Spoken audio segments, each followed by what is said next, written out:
अधिवक्ताओं के हितों को लेकर हमने किया कई महत्वपूर्ण कार्य। यह कहना है निवर्तमान अध्यक्ष बृजेंद्र सिंह बघेल का।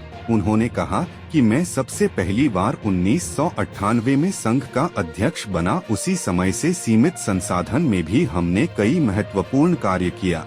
अधिवक्ताओं के चैम्बर का काम भी किया। इसके अलावा अधिवक्ताओं के हितों को लेकर हम लगातार काम करते आ रहे हैं। इसके साथ वरिष्ठ अधिवक्ता बृजेंद्र सिंह ने आगे क्या कहा, सुनिए बातचीत सीधी से जगन्नाथ द्विवेदी के साथ। आदरणीय, आपको मैं बधाई देता हूं, फिर से नामांकन दाखिल किए हैं। धन्यवाद।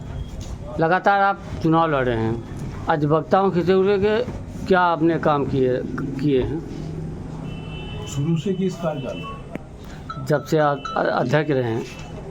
मैं 1998 में पहली मरतबा निर्वाचित हुआ था और उस समय ना हमारे पास कोई सिस्टम था और न कोई व्यवस्था थी, पर सीमित संसाधन बनाकर हमने ये स्वयं के व्यय पर चैम्बरों का निर्माण कराया और उस चैम्बरों के निर्माण की गति कई कार्यकालों तक चली और अधिकांश अधिवक्ता बंधुओं को चैम्बर ये मिले।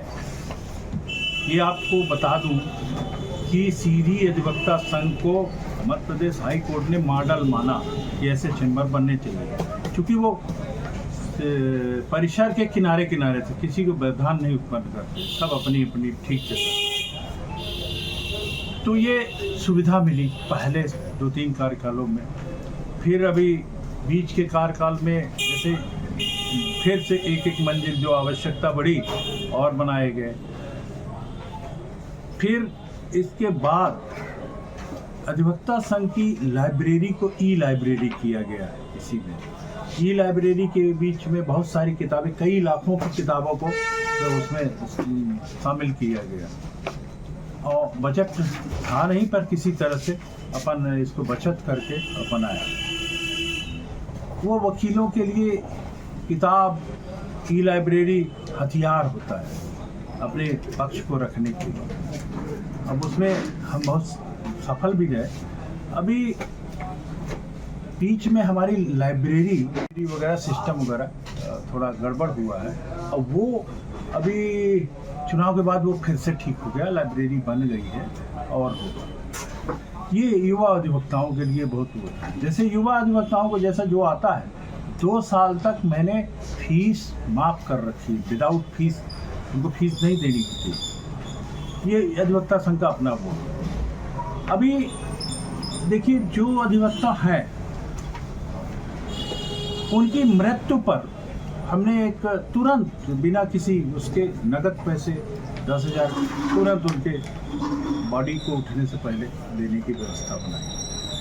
जो बीमार रहते हैं, जो बीमार हैं, गंभीर बीमारी में हैं, तो किसी को 5,000, किसी को 10,000, किसी को 25,000, जो जैसा था वैसा किया है और उसकी वो बहुत बड़ी संख्या हो चुकी है। अभी आपने देखा होगा कि इस बीच में पूरे विश्व में कोरोना काल था और उस कोरोना काल में जब घर से लोग नहीं निकल रहे थे, तो उस समय मैं अपनी प्राणों की आहुति देकर समर्पण भाव से, अस्पताल मेरा घर हो गया था, मैं सारे अधिवक्ताओं को और लोगों के लिए खड़ा रहा।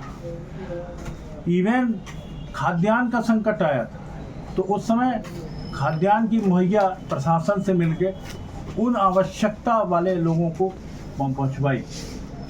अभी आप सोचें कि उस समय मैंने लगभग 400-500 के बीच में, अब फिगर तो देखना पड़ेगा, तो 400-500 अधिवक्ताओं की मदद की।